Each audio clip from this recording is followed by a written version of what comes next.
So good afternoon. Perhaps you two gentlemen could finally, introduce yourselves, a panel of three J's. So, John.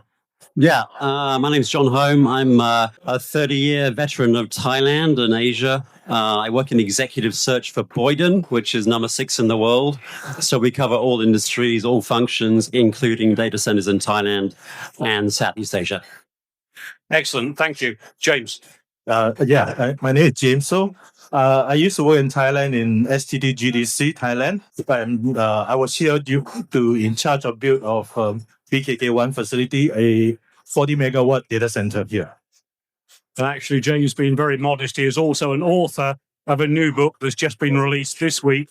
James, can we show your book? Wow, outstanding. Data primer for newcomers and non-technical professionals.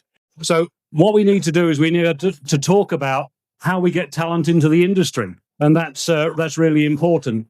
Right, so human capital deficit has been spoken about for as long as I've been involved in the data center industry, which has been since 11 a.m. on the 12th of December 2007. Every conference I've attended since then has spoken about human capital deficit. It's well known globally, but how is it in particular affecting Thailand? Because this is why we are here. We need to look at what the human capital deficit situation is. Is it a problem here in Thailand? Gentlemen. Yeah, I think particularly at senior level, there's a huge gap in the talent required. I think a lot of data center operators are looking for people with over 5 years experience and they can't find in this market. So it's a good time to be creative, look at regional talent and be competitive in terms of what you're offering. And maybe also look at short-term foreign talent to come into Thailand to fill the gaps. Excellent. James, what do you think? Actually, I think this problem is very nuanced in that we may think that the data center industry has grown very huge. I mean, this hall is double the size than 2 years ago event, but as an industry, it is still very small in the whole economic of Thailand. You know, in the large MEP infrastructure, the road structure, the whatever. So we need the new people joining the workforce to be aware of data center industry. So because as the data center expand, they need a lot of junior positions as well to fill. And most of them, even you can do the foreign talent import to manage the stopgap, but overall, the government is also, of course, promoting employment opportunity for locals. And this technology, as I mentioned in some of my online articles, it is not going to be replaced by AI because AI can replace the repetitive jobs. But data center has gotten more complex and more bigger. You can use robot to control the data hall, but they cannot handle incident management. They cannot handle escalation and someone to replace a component. You know, you need human to troubleshoot and to solve the problem. And I think this industry has longevity for new people seeking a career in data center. I'm happy that you're nodding. Yeah, I think actually you have to make it attractive to people as an industry. And you're right, there's lack of recognition of this industry in the wider sense. So I think the government is trying to promote through the digital agencies in terms of training, in terms of new university curriculums, in terms of STEM education. Digital academies are coming through Microsoft. So there is an effort, I think, from the global operators coming in and from the government. But I think there's a gap between the plans and the execution.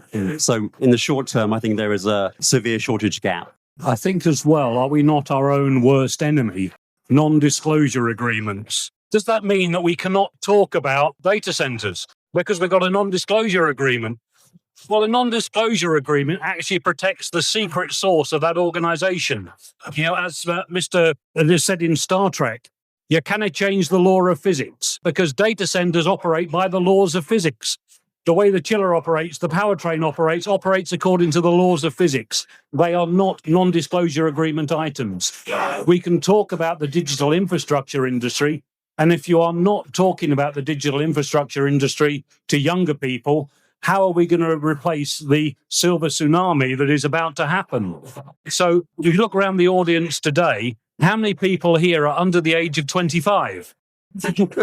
See, no one here is under the age of 25 except me. Isn't that showing that we have a real problem in the industry because we haven't got people here, you know, in that right demographic that can take over from us when we finally go off to retire and sit on the beach? I mean, That's a general Thailand problem. There is a fast aging demographic and a very low birth rate. So actually, demographic problem is going to affect all industries, including data centers. So that's something that the government has got to manage in terms of how they increase the workforce, because now it's diminishing. One thing I would say is that I think with data centers, you have to think a bit outside the box in terms of how you're going to staff them. Thailand has a very, very strong manufacturing base. High-tech electronics here, PCB, semiconductors. I mean, it's been here for 30 years. So when my clients ask me about this problem, I say one thing you should do is look at high-tech like Western Digital, Seagate, Fabrinet, Calcom. All these guys, there's a huge number of employees who are very strong in terms of engineering, operational discipline, global standards.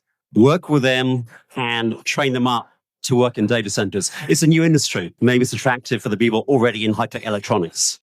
So when we look at what the scale of the problem is, what is the deficit in numbers, according to some of the key roles? I mean, the current sort of workforce in terms of data centers in Thailand is probably around 4,000. There's about 42 data centers operating in Thailand right now. That's forecast to almost double within 5 years. So we're looking at probably 8 to 10,000 people, including hyperscale and co-location. So I think there will have to be a doubling of the workforce. So it's got to come from property related industries while the people are being trained up, the young people are being trained up into data center roles. James? I think it's interesting that countries like Thailand, Indonesia, the younger populations actually is a very large number.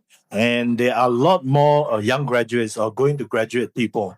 And data center is not an industry whereby you need to specifically study data center per se. And there isn't a degree course in data center. But crossing over from engineering, from operation tech, from IT, is much easier. And actually, my predecessors and my bosses were not from data center there. So it is much easier to pick up because the engineering principles is all the same. Machines are there. Mechanical coding has been around for hundreds of years. Yeah. Electricity is less than 200 years, but the principles are the same. And the only difference probably is keeping the machine going. It's the principle of data center. But there's a lot of potential. It's just that, as I mentioned earlier, is how to reach these youngsters to know that there are opportunities for them. And there is a government and private, like you say, maybe the operator comes in, they need to recruit. And previously, the company I work for called GDS or Day One, they went to the universities, do a 9-day road shows to 7 to 10 universities, and they recruited 300 people from Malaysia capital, Kuala Lumpur, to travel 200 plus kilometers to work in Johor. Wow. And this is what we have to do. We recruit the fresh graduate, put them in the batches. The senior leads the junior. Of course, they import like 30 engineers from China, but that's a short-term solution. You need to give employment to these locals, and they will sustain. So I think there is a solution, is whether it is implemented in a holistic manner, in a systemic manner, and whether the university is open to adapt and train and work with data center operators and even equipment suppliers, because we need them to install as well. So there is actually a larger needs, to have engineering, to have operation people. Yeah, I fully agree with you. It comes back to training people in mechanical and electrical engineering. The same laws of physics still apply. So we have training available, but what sources of talent does Thailand currently have? Where can we look for additional talent to work in this industry where we may need somewhere between 4,000 and 8,000 people in the next 5 years or so? Where can we look to find these people? Yeah, I think as just mentioned, in terms of the high-tech electronics industry in this country is extremely strong and has been for 20, 30 years. I think you want to look at those people. And I think regional mobility in terms of talent. I think you can look at people in Vietnam, in Malaysia, and offer them competitive salaries and bring them in. And talent these days is no longer just local, it's regional and it's global. So if you can't find in this country and you need specialized skills like cybersecurity, for example, then maybe go outside and look in broader terms in the markets. Thailand, right now, the hot data center spots are Bangkok and surrounding provinces. and towards further down to Rayong or Chonburi, where there's a large pool of data centers being developed. Probably the more problematic will be for these data center operators that are down in Rayong and Chonburi to attract people from the capital to go down and work. So there is probably some incentives and accommodation that they have to do, but training institutes or universities are around Thailand, all over the places. But these people usually come to work in Bangkok. The only thing is how to incentivize them probably to work in far places like Rayong and Chonburi. Actually, it's not that far for Chonburi. Yeah. But yeah. I think if you're taking people from the manufacturing base of Thailand, that is in Chonburi and Rayong. So they are in those locations already.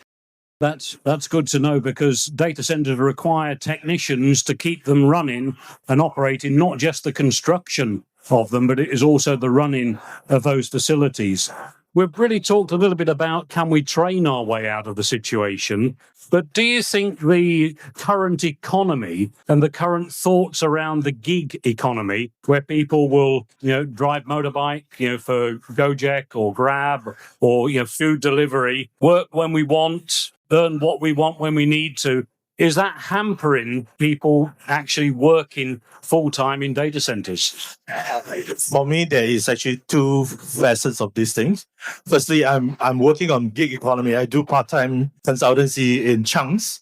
And this book is produced with a lot of different freelance consultants or designers from Fiverr. So, for example, the illustrations I give to a designer to design book cover. The inside, the page formatting, I give to a Pakistani, book formatter to format the book. So it comes from all over the places. And the two editors, one is in US and one was in Malaysia. So I think the gig economy can work.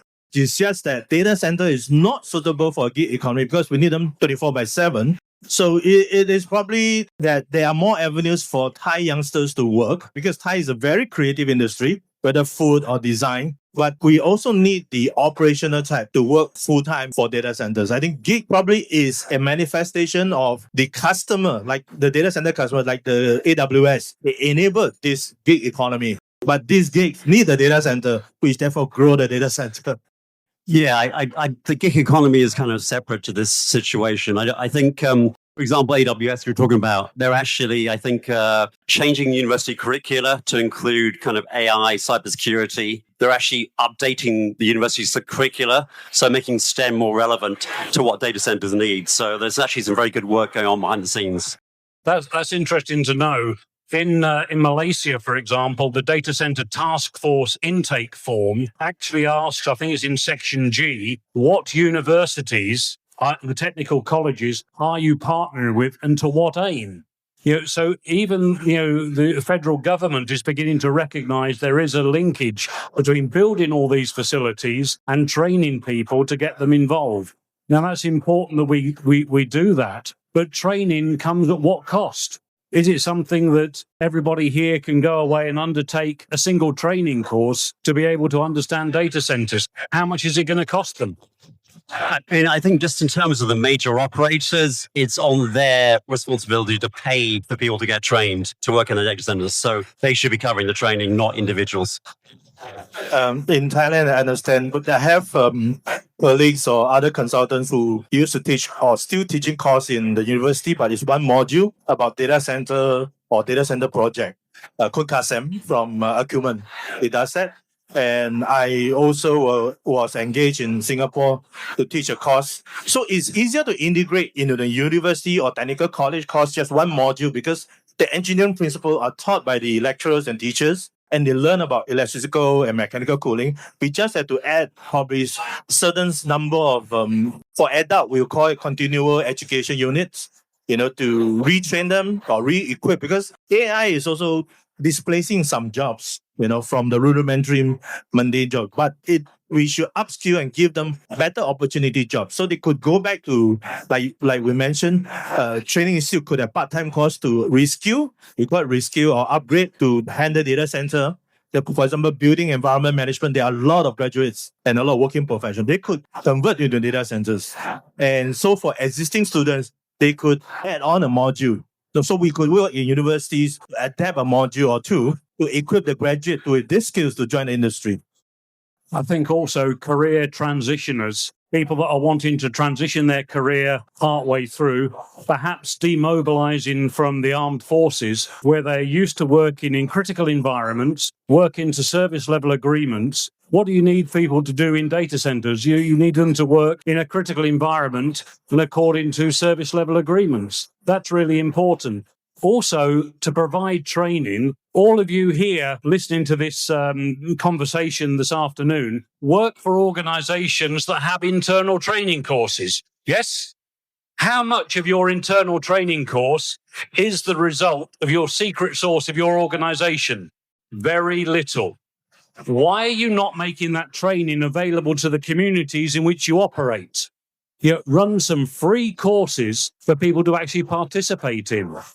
That helps to demystify the digital economy. Your non-disclosure agreement is not affected, but also Got a challenge. you could look at the Nomad Futurist Foundation.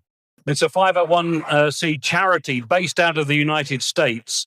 If you go to nomadfuturist.org/academy, you will find, once you enroll there, that currently there are 12 courses on data centers, cooling, electrical, flooring, available free of charge. Anybody, James, I'm going to challenge you. What if you host a 3-day course in Thailand? I'll teach for free. everything is possible. Yeah. Everything is possible. That's a yes. With the right motivation. And the answer yes is yes. But those courses on Nomad Futurist Academy, a lot of them come from JLL. We have donated 400 hours worth of training to the Nomad Futurist Academy to help build up the knowledge base of people globally, because it is a global problem. That's been a very interesting discussion. I'd like to thank John and James for participating in that discussion. How would you like to show your appreciation to them?